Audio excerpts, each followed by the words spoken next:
The project that I've been involved with for the past couple of years in Catawba County, which is about 200 miles west of here. You all know, especially on the way back, that it takes a long time. They have a little difficulty coming back, and nothing biodiesel related, of course. I always like to kind of start, especially something like this, to share, like, you know, where I come from into the biodiesel world. And I think my experience is probably like many others, as far as being a very different kind of point of entry. And this is me, the guy with the clipboard. That's Paraguay, South America. I was a Peace Corps volunteer there. I was working with farmers doing agroforestry extension, and we were looking at value-added crops and these kinds of things. I got interested in boca palm, which is a palm tree that grows all over the place there, and the seeds oftentimes just fall on the ground and don't get collected. And then I saw this engine running on straight vegetable oil at a permaculture short course in Brazil. It was very much changed the direction of where I ended up. And I came back to North Carolina after living abroad, and this is my Piedmont biofuels story. Everybody in North Carolina goes back to Piedmont eventually. It's kind of like the Godfather type thing. I bought this car and converted it to straight vegetable oil after I convinced myself to buy anything. And then I ended up doing a master's degree at Appalachian State, which is now where I'm working, where I'm employed. And we built this this project we called Closing the Biodiesel Loop, and it was basically a project on a shoestring with $10,000, and we put solar thermal on it. We built a passive solar greenhouse, and we did basically a 100-gallon batch processor. And I just dove into it. This was in 2005, so it was just kind of in the silver bullet days of biodiesel. But I just wanted to give you a quick background. This is kind of how I got in from there. Got much more technical and much more engineering related. And this basically was kind of the first snowball that allowed us to keep going with biofuels. So I'm going to spend the rest of the time, I'm going to talk about the project that some of y'all saw yesterday. It's in Catawba County, which is about an hour north of Charlotte. And it is a landfill. It's first and foremost a landfill. All the land there is dedicated to solid waste management. What's interesting about this place, we call it the Eco Complex, because it is striving to be an eco-industrial park and apply this concept of industrial ecology that uses materials and energy efficiently. And so it is a landfill. It receives waste from 150,000 people that live in that county. There's 2.7 million tons in place, which is important because that gives you an idea of how much gas is going to be produced. Landfill gas that is, in this case, used to make electricity. It got its start by waste reduction. So how can we meet these goals? There were goals that were set in 1990 in the state of North Carolina to reduce waste by 30%. And so how can you achieve that? Well, you can start diverting waste. You can start diverting recyclables from the landfill. You can start composting. You can start doing white goods, which are things like old refrigerators and appliances. And so that was really the start of trying to do this applied industrial ecology, try to make it more efficient. And eventually it turned into this landfill gas to energy project. So this was really what got things going. Each one of these containers, this is just a shipping container, has a 20-cylinder, 1,500 horsepower IC engine that run on landfill gas. And each one of those engines are connected to a generator set that produces 1,000 kilowatts. So there's 3 megawatts of power that are created on site that's tied in directly to the grid. This is, at this point, kind of with technology, this is very old school. This is like, if there's a county with a landfill that's not doing this, you need to take a hard look at it, because this is really old. This project actually was started in 1999. It was the first testing site for Jenbacher in the United States. So this, and I'm going to kind of go back to this, because if it wasn't for this project and the success of this, there'd be no biodiesel project there. There'd be no other project there. So it's really important, and this is kind of one of the things I want to, one of the take-home points is working on a project with multi-institutions. You want to start with something successful. Mm-hmm. And continue down that path. Right, and you want to start with something that potentially can make money. So this is kind of off the shelf. It's like, all right, we know this is going to work. This makes about $300,000–400,000 a year on electrical sales, electricity sales. It helps keep the the solid waste tipping fees low and keep that from going up. So it's a big part of the story and the reason why I'm here today talking about it. So some of the strategies, and I say that you know, I'm referring to Catawba County. This is a county government that runs a landfill. A lot of landfills nowadays are actually been privatized. In this case, the county owns it. They manage it. They own the waste. They own the gas. They own the electricity that's made from the gas. So some of the strategies that they've been able to do other kind of projects like biodiesel is get universities involved. That's where we come in. So have university come and do research, provide students opportunities to do interns, that kind of thing. And then economic development agreements. There's 2 private companies located adjacent to the land. Actually, the land was part of the county, and they sold it to these 2 companies. One is Pallet One, they're the largest pallet manufacturer in the United States. This is one of their refurbished pallet plants. So they take old pallets, like Lyle was talking about selling pallets for $1. They take those $1 pallets and make them into new pallets. And then this is it's called Edwards Lumber Mill. It's a solid wood dimensional lumber mill, 65,000 board feet. So it's a pretty good scale. And these two businesses were brought into Catawba County for economic development purposes. So they incentivized these 2 companies to locate there with a couple of caveats. One was that they would employ a certain number of people at a certain living wage, and 2 is that they would be able to provide wood waste or wood fuel to the county. The county would have first right of refusal for a gasification to energy project, which is still in the design and planning phase. But that's why these 2 partners are here. The public-private partnerships is another big thing. Future components, I just mentioned this wood fuel gasification using a GE Nextera technology, and a multi-feed digester. This is another one that's kind of, you know, low-hanging fruit as far as waste to energy goes. They're looking at getting contracts with haulers that already service kind of fast food industries and these type of things that have a lot of organic materials in their waste, and coming up with a recipe where they can add certain organic materials and come up with a biogas that can be made into electricity. So how does biodiesel fit into this? Well, first of all, it is a landfill. They use a lot of diesel fuel. They're constantly digging up earth from one part of the site. This site is quite large. It's 800 acres. They're constantly borrowing earth from one part of the landfill, using an excavator, putting it in a dump truck, moving it to another part. So it's constantly grading, digging, transporting a lot of earth. It's a construction site all day long. They use 1,500 gallons a week. That may sound like a lot or not much, depending on what your perspective is. But this site's large, so Bob's getting a call. He's not here. 150 acres of buffer land. So that is an active landfill. That's where they're actually burying waste right there. And I'm standing on what was just planted in soybeans. And soybeans are coming up. So we have come up with a crop rotation that we plant on this buffer land. And whether it's, you know, how you classify that land, we call it non-traditional ag land because it buffers a landfill, which is a little different when you get into kind of a food versus fuel thing. But this land is not being used, so we are growing crops on it. And then finally, the kind of the third reason why biodiesel is integrated is because these generators are actually really good heaters, right? They're IC engines. So 3/4 of the BTUs in the gas is actually just being dumped into the environment. So this is a tremendous source of heat for us as far as pumping heat or BTUs into our building to heat our building in our process.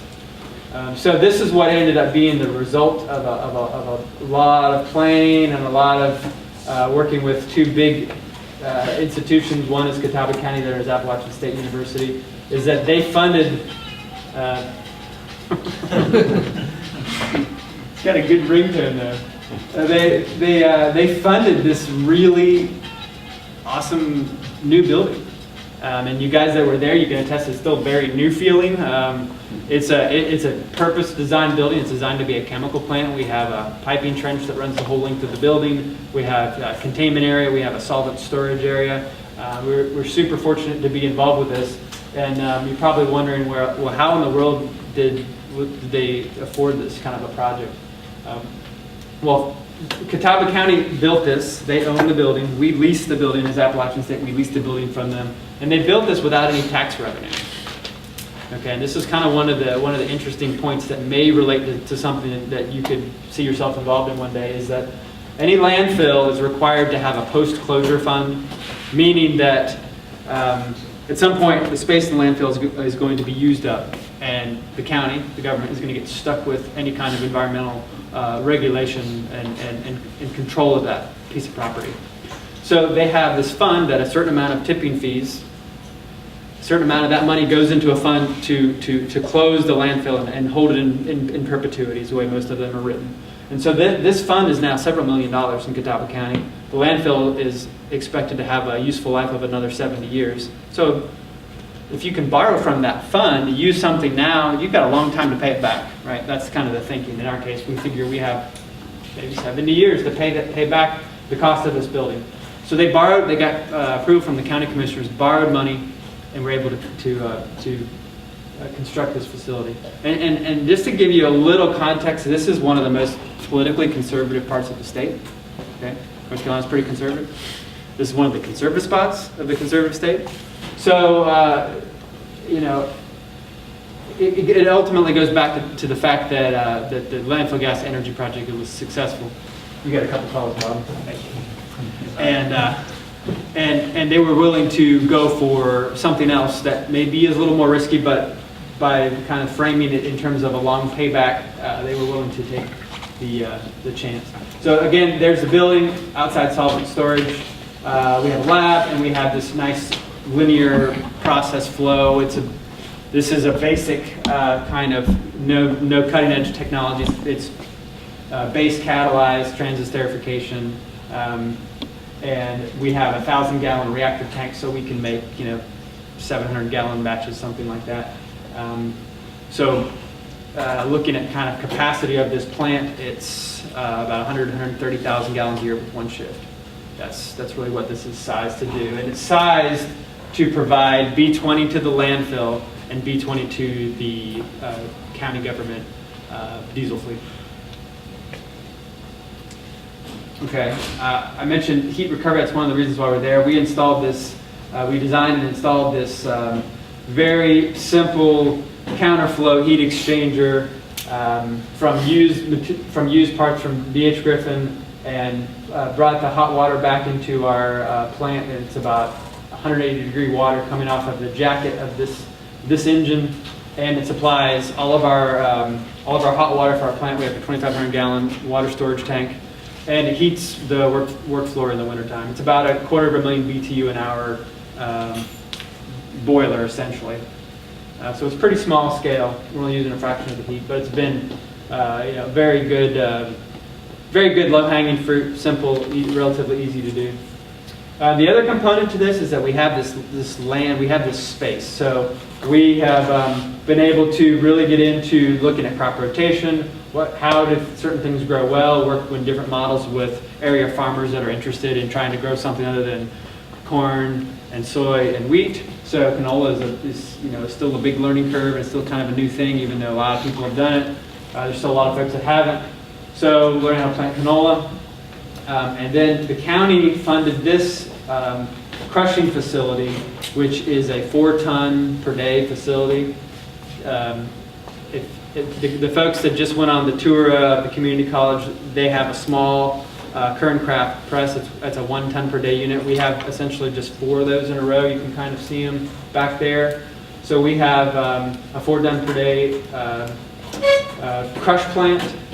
This is like nanoscale compared to what the big boys are doing. And I say that comparing to Cargill or ADM, I mean they're operating at maybe 200 tons per day. So this is just a fraction of the scale, which makes it very interesting when we start looking at economics.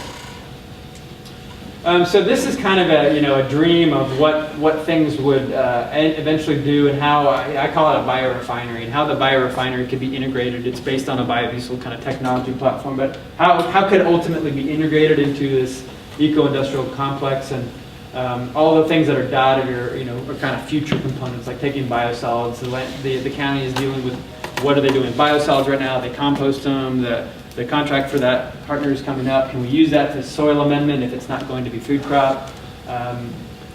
You know, right now we're growing crops on the buffer lands. We're getting meal and oil out. I've been working on a project, what we call F3. It goes from the field to food grade back to biodiesel as a form of used cooking oil. So can you add that value into it? Looking at the biorefinery to produce fertilizer from some of the residual catalysts and glycerin. And then we have all the elements on our site to do a really great algae project someday, if it ever could right pieces get put together. We looked at feasibility of growing crops on top of the landfill cap. There's some major obstacles with that. The landfill caps are very intensively managed areas. They typically borrow soil back on the cap and want complete vegetative cover continuously, which makes it difficult for like an oilseed. It'd be more suited for a grass or some kind of perennial plant. So kind of using waste heat as much as possible.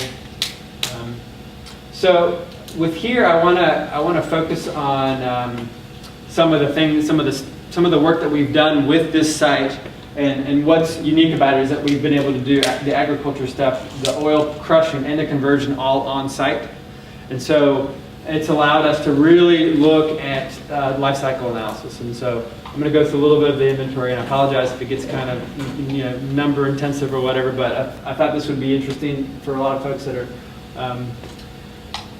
interested in looking at the greenhouse gas balance, energy balance, and then a little bit on economics too. So I'm going to talk about the material energy flow through the system. This is essentially input-output analysis for the entire facility. And if you just look at one part of it, like this is the agriculture part of it. So you have all your inputs here, your system process, and then your outputs. And so this when you get into the life cycle analysis, you're going to be, in this situation, we're looking at energy balance, and looking at ultimately greenhouse gas equivalent in CO2. So there's a lot of different metrics for greenhouse gases, but this is boiled down to the common denominator, which is grams of carbon dioxide equivalent. So there's transportation, there's crushing, conversion, transportation again to the end user, which is the combustion, and all the different inputs here. The landfill gas, the energy is inside our system. This is one of the things that make this site really unique, is that we provide heat and electricity to our process. So it's like having a large enough renewable energy system where your electricity is coming from that. So I'm just going to move through this here. One of the big points of life cycle analysis is, well, how do you conduct the analysis? There is actually a standard, there's a protocol, it's called ISO 1444, and that is the way that most of the biofuels work has been done. If you look in some of the Department of Energy or National Energy Lab, that's what they have largely used, and it's because it's based on mass. It's based on actual physical unit of mass, and not based on dollars or BTUs. This is actually based on mass. So first, I want to talk about the net energy ratio. So I think a lot of people are familiar with this. They've seen this. They know that biodiesel has a positive energy ratio. That right now the National Biodiesel Board is promoting, I think, around 4.5 units returned for every 1 unit invested. That's up from about 3.2 only a few years ago. That's mostly due to advancement in agriculture, and improving soybean varieties and oil content in soybeans, and due to plant efficiencies, both in crushing and in conversion. So basically, this is a simple ratio. It just says the energy that we have in our unit of biodiesel, and you divide that by the energy that it took in all of these steps. Okay, so the ag, the crushing, the conversion, and the transportation. So we're saying that biodiesel made from soybeans, which is that's the U.S. standard. We're saying that if you take the energy in the biodiesel divided by all that, you get about 4.5. Okay, this is a unitless quantity, which makes it really convenient because you can compare one type of biodiesel to another kind, but you can also compare biodiesel to ethanol, to solar PV to wind to whatever kind of energy system you want, to fossil to fracking gas or to conventional oil. I mean, when oil, early oil, the net energy ratio was over 100 to 1. I mean, crude petroleum was just, you poked a hole in the ground and it just kind of shot up at you, and it was just, the glory days, right? Now we have to work a lot harder to get high energy ratios. And then the other kind of the environmental part of it is what in biofuels we call the carbon intensity of the fuel. And this is based largely on feedstock, because that's the majority of what you're going to have an environmental impact associated with. So the carbon intensity in this unit here is kind of the boiled down metric for greenhouse gases, and it's grams of carbon dioxide equivalent per energy unit. You use megajoules, you could use BTUs. And it's simply adding all the steps from these different processes, and this is mass input, your mass allocation, your efficiency, and divided by the energy density. So, so you can compare, once again, you can compare one biodiesel versus an X, or you can compare across different fuels if your energy unit is the same. So some of the results from what we looked at there at our site. This is an energy balance. So, Piedmont Biofuels was one of the first plants to be completely transparent about that. Kudos to them. It was a very favorable balance because they're using largely used cooking oil, but they made that completely available. So this is kind of what ours looks like. We have canola, the different feedstocks that we primarily use: canola, sunflower, soybeans, and then used cooking oil. You can see that it takes more energy for canola than used cooking oil. Takes less energy. Obviously, in the used cooking oil, you don't have an agriculture step, right? You remove that whole part of the agriculture. So it's clearly you don't have to have that input. You're going to have a better overall balance. But some of the things that are kind of interesting here is agriculture steps is huge for canola. The grain transport, I mean, this is a pretty small step, right, as far as energetic. Crushing, pretty small. Used cooking oil collection, relatively small. But conversion is the other big part of your actual energy input. And then finally, transportation on the end is also very small. So these are the big kind of areas that in our case, that we were saw impacts in. So where does the energy come from on the conversion side? Well, 52% of it's from methanol. There's a lot of embodied energy in methanol. Of course, it is a fossil fuel. It takes a lot of electricity and transportation to process methanol. It's over half of your embodied energy in making your biodiesel. About 38% is from electricity, and about 8% is heat. One of the interesting things on the agriculture side is that your nitrogen-heavy crops, such as canola, are going to require a lot of nitrogen to get your anticipated yield, right? So nitrogen is very costly energetically to make. Again, there's a lot of fossil fuels. You end up using a lot of natural gas to make nitrogen. Haber-Bosch process over a catalyst. It's very high tech, very high input. So there's a large energy cost with that. Canola is a heavy nitrogen feeder. Sunflower is a little bit less, and then soybeans. Well, they're actually nitrogen fixers. They have like the nitrogen fixing bacteria on the root nodules. So soybeans energetically are much better feedstock than these other two from the agricultural standpoint. The soybean, does it have to be tilled into the soil, or it just automatically does it like hemp? The nitrogen fixing? Does it take out the air right into the ground? It does. Or does it have to be tilled in? No, it puts it right in the ground. Okay. If you've ever pulled up a soybean plant and seen the little nodules on it, like little balls on it, Okay. those are colonies of nitrogen fixing bacteria. Okay. And they are literally taking air that's porous in the soil structure and putting it into the soil.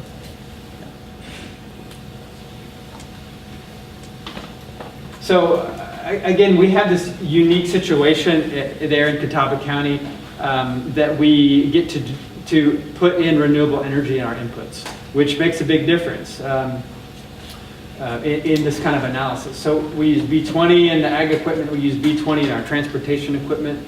And then the electricity that's used in crushing and conversion is coming from the landfill gas.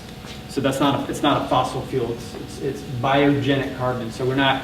It's one of the. This is kind of a big accounting project. So we're not counting that as a fossil fuel. The thermal energy is derived from the landfill gas, the heat recovery. Okay, so we're not burning any fossil fuel to make electricity, or burning any oil or gas on site. And then methanol, we have a 20% methanol recycle in our system. So these are the conditions, I call them industrial ecology conditions, that allow us to do this analysis again and compare what do we do if it was just a conventional system, ag system, conversion system, et cetera, versus this kind of improved, more closed loop system.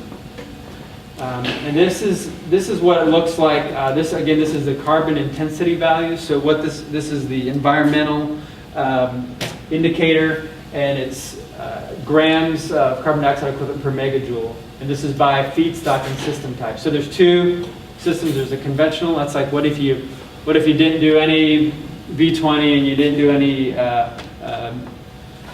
methanol recycling and you didn't use any waste heat or renewable electricity. Well, this is what it looks like. And this is essentially overall environmental impact. 42 grams per megajoule. What does that mean?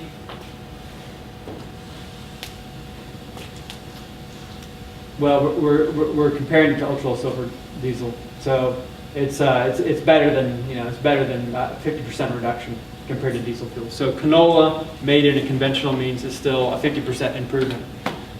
Sunflower, it's even a greater improvement. Soybeans, continued improvement. Of course, the used cooking oil, as you would expect, you take the agriculture component out, it's going to be even a better reduction in impact. And then looking on this side of the graph, this is what happens when you incorporate renewables and methanol recovery. The numbers even go down further. Of course, there's a big difference between this section of the conversion and this section, because now your electricity is accounted for and your heating is accounted for. So by half, there's about a 50% reduction there. The numbers get considerably better. It's incremental. Once you get down to used cooking oil, you're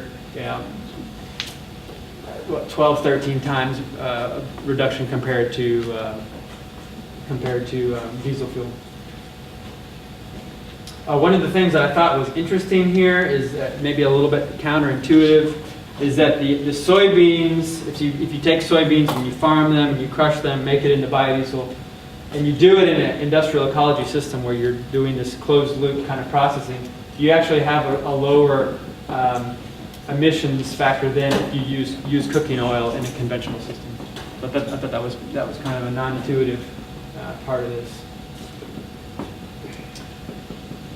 Again here, nitrogen continues to be a huge factor. In this study, nitrogen is a contributor to this, but also nitrous oxide.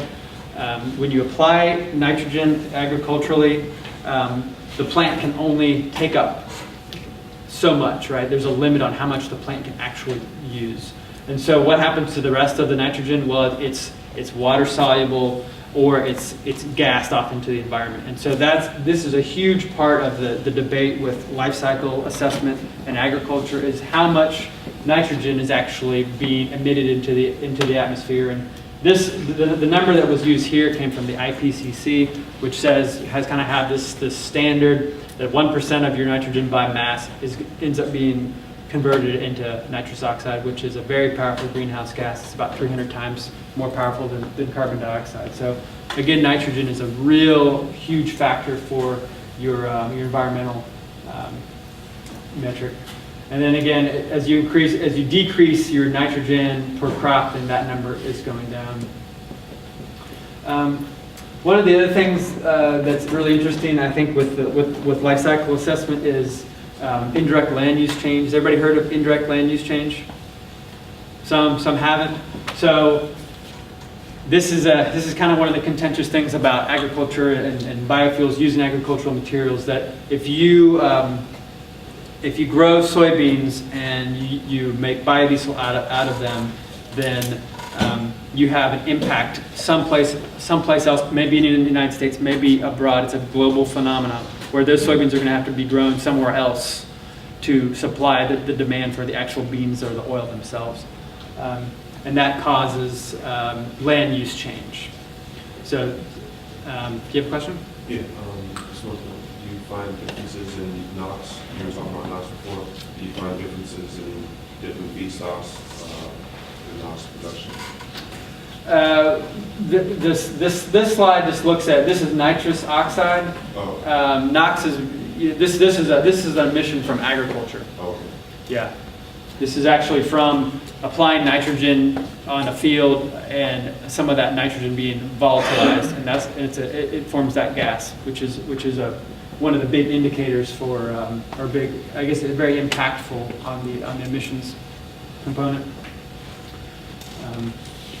But the indirect land use, kind of going back to the indirect land use, is that there is an additional charge that a lot of people think is necessary that's not accounted for right now in life cycle assessment. And it's really hard to quantify that. The EPA has a value, that's what I used here, an EPA value. CARB, California Air Resources Board, has a different value. The Europeans have another value. There's not really an agreement. It depends where you're growing things, what part of the world you're doing this. The EPA uses 32 grams of CO2 per megajoule. And so that's what I used here. But what's interesting is that right now, of course, the U.S. biodiesel industry is really heavy reliant on subsidies. It has been, it continues to be the big story, the big roller coaster ride for the industry here. If indirect land use was added to some of this, what would that mean? What would that mean for subsidies? Well, the subsidy says that you have to be, at least for it to be biomass-based diesel, which is what biodiesel is, and to qualify for a D4 RIN, you have to be a 50% reduction from diesel, right? So you have to be 50% better. What happens if you add land use change in there? Well, none of the conventional oilseed crops make it anymore.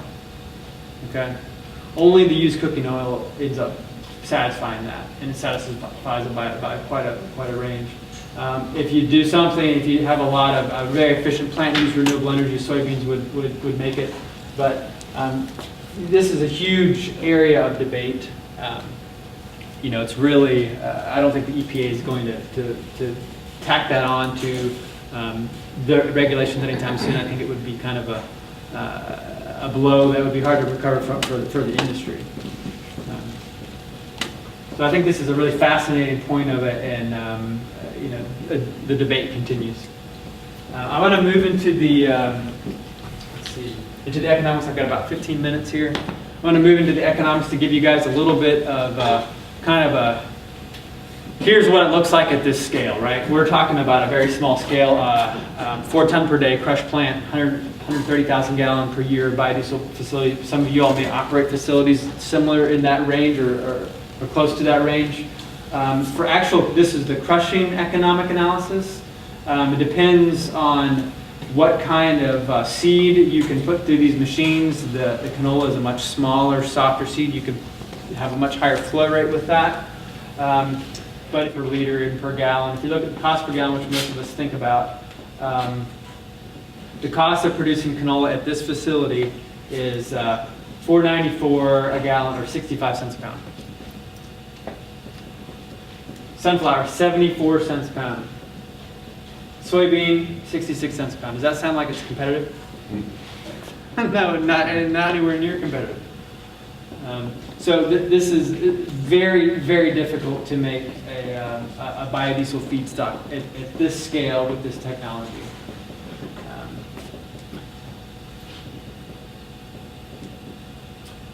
What does that look like as far as you scale up? Well, we're at 4 tons per day. The units here are dollars per kilogram. You can divide by about 2 and get in per pound. As you scale out, it starts getting kind of interesting over here. This is about the size that we can expand in our facility to about 12 tons per day. RBD soy, when this was done, was 99 cents per kilo, low 40 cents per pound. This was end of last year. So you're still, you get cheaper than RBD soy somewhere out here.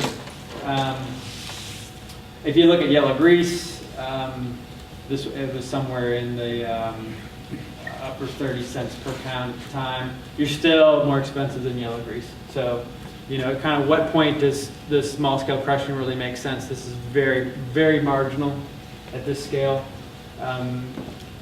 The company in Northeast Georgia that Matt Rudolph mentioned that does the edible oil for distribution, they're called AgStrong. Their plan is about 50 tons per day. Okay? And they're successful at that scale. This is the conversion side of the economics. And again, this was done at the end of 2013. 2013 was a pretty good year, right? It was a RIN that was pretty good price. It kind of fluctuated throughout the year, but there was $1 a gallon. This is the actual production cost by yellow grease for used cooking oil, white grease, and soybean. $5.43 a gallon is what we estimated our cost was last year. And then we also had a RIN that was really, really valuable, and a tax credit. So in our situation, we compared that to the cost of buying diesel fuel. Okay, so that's what we compared it against, and very marginally profitable with used cooking oil at 2 cents per gallon. So the other options as far as being a viable feedstock were a loser as far as economics. Can you expand on variable and fixed? What are those? Sure. So your fixed costs are your equipment maintenance,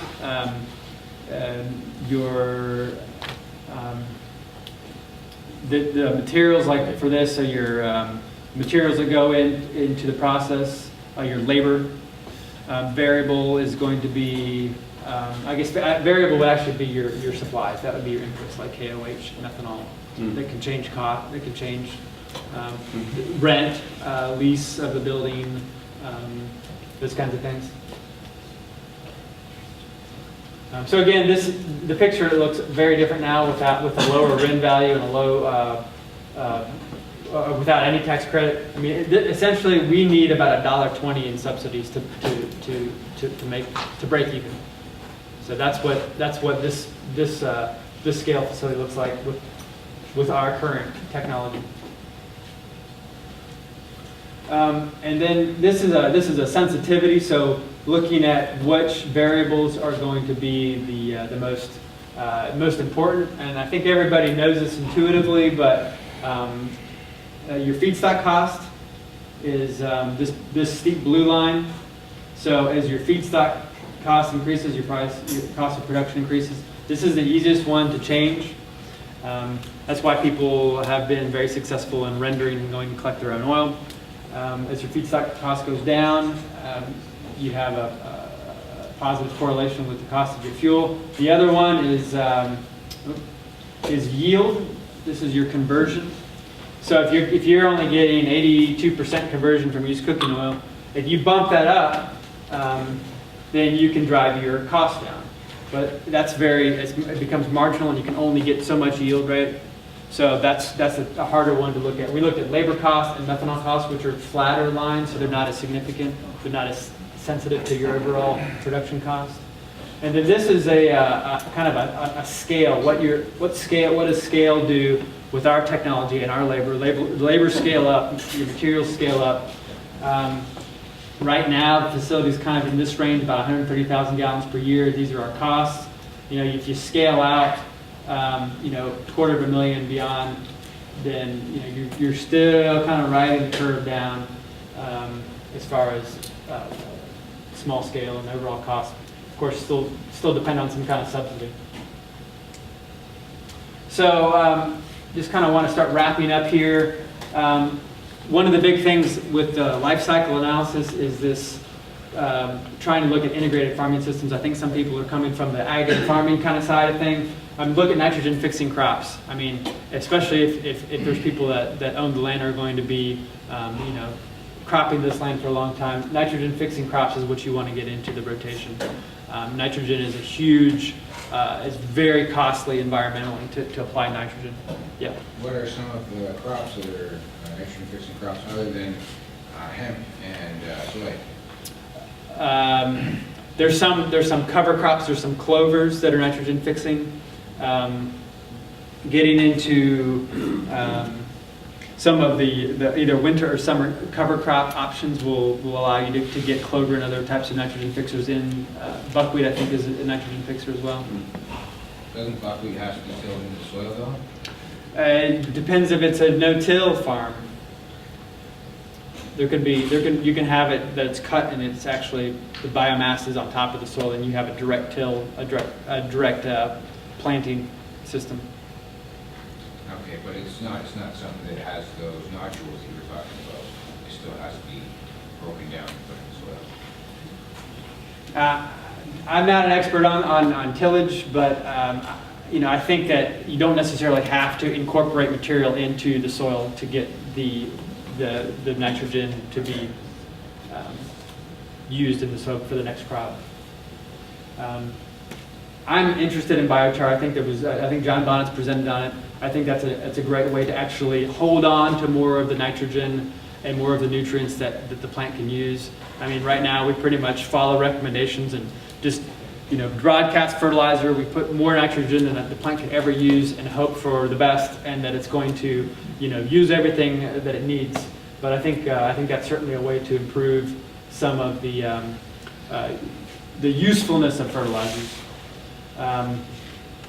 Over and over, waste is first. That's where biofuels are at their best. You see it in the energetic balance, and you see it in the greenhouse gas balance. The waste is always going to be the first thing that you want for your inputs, and then crops and looking at non-traditional ag lands. So this example of a buffer around a landfill, or roadways, or land that the municipality already has to maintain that's not ever going to be used for food. I think those are all possible. Ways to grow biomass. It's a technological game. I mean, we're always trying to improve the technology to improve our ultimately the cost of making these things, but also to diversify feedstocks. We've always been talking about co-products and glycerin and what can it do and how can it be refined and upgraded and how can it end up adding more value. I think different kinds of technologies, everything from enzyme to hydrodynamic cavitation, are going to really help us move in that direction. And then I'm interested, in the talk this morning we talked about LCAs, and I'm really interested in looking at producer-specific LCAs. I think as part of it's a question of information density. It takes a lot of data to really be able to make a kind of assessment on what is your actual energy balance and what is your carbon intensity of your fuel. But I think as more and more data becomes available and it becomes more streamlined, that there's going to be producer LCAs and they're going to be real time. And you're going to be able to access that, and hopefully that'll become a way to differentiate products in the marketplace. So some of the things that we're working on, this is this concept I'm really interested in. It's called the triple helix model. It's pretty widespread in Europe, but the idea is that you have a university, you have a state or government, and you have a private sector company. And so that's where kind of the interesting innovations can really happen. We have private partners that we're working with. Here's a couple of them that we're working with currently. There's a technology developer in the Asheville area. It's called RASP. They make a rotating and separation process. It's basically a continuous reactor. It's very small scale. We have the first unit that they've made in our plant in Catawba County. It sits on a little cart like this. The idea is that it can produce 250,000 gallons a year of fuel using hydrodynamic cavitation. We've been working closely with a soap producer called Warhorse out of Polk County, North Carolina. And they started using biodiesel glycerin. And like so many folks have made soap, but stuck with it and actually left their biodiesel project behind and just went into soap. And so this is a really exciting thing they're actually commercializing. That's what's different from them compared to a lot of other startups. And then we're working closely with Blue Ridge Biofuels to add more of a production component to our facility. So I think I'm about out of time. So if there's a question or two, we might have a few minutes. Yeah? And just try to go organic and try to get rid of nitrogen. Here's the door. We have not done that yet. I'm certainly very interested in that, especially with biosolids. The county has, kind of an impending decision to make with biosolids management. One of the options is burning it, getting BTUs out of it. I'm certainly interested in using it for nitrogen. And on your cover crop over your landfill, have you ever tried alfalfa or hay? They hay it currently. Can they trade that? Trade that for manure, I'm sure something with. Yeah, that's a good point. Yeah, absolutely. I had two numbers questions. The first one's specifically, can you go back about 4 slides? To the cost slide, a bunch of dollars numbers. This one, I see $3.16 for feedstock of yellow grease, but that seems high because the previous slide said 75 cents a kilo, which is like $2.65 a gallon. So how is the yellow grease number here so high for? This is based on the commodity price late 2013. Okay. So 34 cents a pound. That's what used cooking oil was going for. Okay. I guess my other question then in a broader sense is several of these different things. I wonder about the breadth of life cycle analysis. How far forward and how far backward you go. Like your life cycle analysis includes petroleum diesel that you're using, but how far back do you go? Like, do you have to include the energy or the carbon intensity it took to make the petroleum diesel? Absolutely. And then my other questions on the front end, and maybe more specifically, none of the graphs for carbon intensity or energy include the combustion. You make the biofuel, but then is this just into the gallon? Yeah, I'm glad you saw that, noticed that. So this is based on the concept that over enough time, all the carbon from combustion is biogenic. Mm-hmm. Okay, so if you give it enough time, we don't really know how long that is.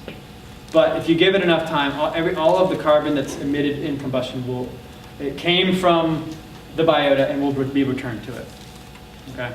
Because the second half of this question is the second half of that reaction. You also don't include photosynthesis. So you don't talk about how much carbon you fix on the front end, and you don't talk about how much carbon you release on the combustion end. Right, and those are really good points, and I think the scope, the boundaries, of your analysis, you have to be very clear with that. And this was a mass allocation base, and so if you get into if you want to get into photosynthesis, you introduce a huge variable. So and if you want to introduce different types of combustion emissions, you end up, it could be burned in like a really old Mercedes, or it could be burned in a tractor. I mean, you don't know where it is. So it's kind of it's simpler if you just want to look at things that you can really talk about, like the ag stage or the crushing or conversion, to have a well-defined boundary. And this is, you bring up points why LCA work is this huge field, and there's so much latitude in interpretation, and that it's going to be a big discussion. I mean, I hope that it becomes more streamlined and data becomes more available, and it becomes more of a product differentiation. So I think that's going to be kind of the future that helps it evolve. Yeah. I know with a lot of people who do things similar to biochar, like pyrorizing lignin and things like that, that you end up with a lot of useful chemicals afterwards. Are there any plans or any inklings to think about doing an actual biochemical project for materials, plastics, things like that? Is that in the future vision for the plan? Are they complex? I would like to say yes. We don't have anything kind of on the on the immediate plans. I mean, really, right now it's about trying to use what we have to make it a little more cost effective, because it's kind of this interesting marriage of research and production, which usually are kind of just opposed, right? Mm-hmm. And so we're trying to do research in a more production environment. So there's somewhat of an expectation that the landfill is going to get B20, and there's going to be fuel for the county. So it's kind of where we are right now. I'd certainly love to see more of a biomaterial focus at some point. I think glycerin's a great platform for that, but we're certainly not there yet. All right, one last question? You both have questions. Okay, maybe two more. Go ahead. On your chart, you had used cooking oil showing up with really magically and everything else in an agricultural component. That cooking oil doesn't come out of thin air. It would have the same ag component if you went back far enough. Yeah, And so my dad always said you can't farm with a pencil, and this is just an example of how Yeah. it all depends on how far you take it. You're totally right. This morning, and another up there in the other classroom, we had a little discussion about that. And there's a phenomenon they call substitution, which says if I take 100,000 gallons of used cooking oil out of the economy, out of the market, then somebody else has got to provide that to meet the demand. So you still have that same environmental impact. And so that's the most critical conservative view of that. That any time you're using, it's not a waste material. I mean, let's be honest with ourselves. We can't call it waste vegetable. It has a value, and the value is only going up. So, but that's it. Yeah, it's another good point. Okay. A biochar question. If I understood you correctly, you're talking about using biochar as a mechanism to get nitrogen into the soil. Tell us more about that. So, what I meant is that biochar is like a sponge. Yeah. So you have this big impact from, I think it's on this one, from nitrous oxide. So 90% of your environmental impact is coming from nitrogen fertilizer. Mm-hmm. Okay. So if you have a way that the plant can get as much nitrogen as it wants, and then it's got a little reservoir Mm-hmm. on this biochar, then you don't have to, maybe you don't have to put as much out to begin with, and you don't have it volatilizing and going into the environment through nitrous oxide. I got it. So biochar is kind of like this bank for nutrients that make your fertilizers more efficient. The second part of the question, the lumber mill / pallet sawdust processing thing. Is there any way of generating biochar as a stream from that? Yeah, there certainly is. The technology that they've kind of said this is what we want to do is a GE Nextera project. They're working in University of British Columbia, and they basically said if you've got what they call clean wood fuel, then we can make it into syngas and burn it in an IC engine and make electricity. And that's a cost pyrolysis process? Yes. Yeah. So no char in that. No biochar from Not in that scenario. No. It's all about syngas and electricity. That's the model that they have that's kind of off the shelf, or at least they think it's close to being, rolled out. Yeah. So. Yeah. On the net energy ratio, you mentioned biodiesel 4.5. What's the ethanol and equivalent, and what would be fossil diesel? Right. So that's what the USDA, that 4.5 around there, that's what USDA recently updated a study, I think it was 2010, and they looked at soybean-based biodiesel made in the United States. And that was like an aggregated, all of the crushers and all of the large plants, and they revised that number. Fossil petroleum diesel right now, I don't know, that's a really good question. I don't know what the energy balance is. I think it's very hard. I think you'd have to look at, be very site specific, because some wells, a lot of the wells, at least in the Middle East, are already kind of on the down slope of production. So I think that would largely, in the early 1900s, it was over 100 to 1, return on investment energetically.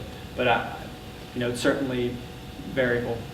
Corn ethanol, Matt, you might have a better idea. I think it's about 1 to 1. I think it's a little bit better than that now, but it's probably, if I had to guess, aggregated across the U.S., it's probably like 1.5 or 1.7. Yeah, so for corn ethanol, like traditional, right. like Xarno. Brazil, they use sugarcane, which is in the more of like the 7 kind of the 1 ratio, which is kind of like used cooking oil biodiesel, actually. Oh, and by the way, I didn't actually put the numbers on here, the actual ratio for for this, but this ends up being about 12 to 1 used cooking oil made it with the industrial ecology constraints. That's what this ends up being. All right. Well, thanks for listening.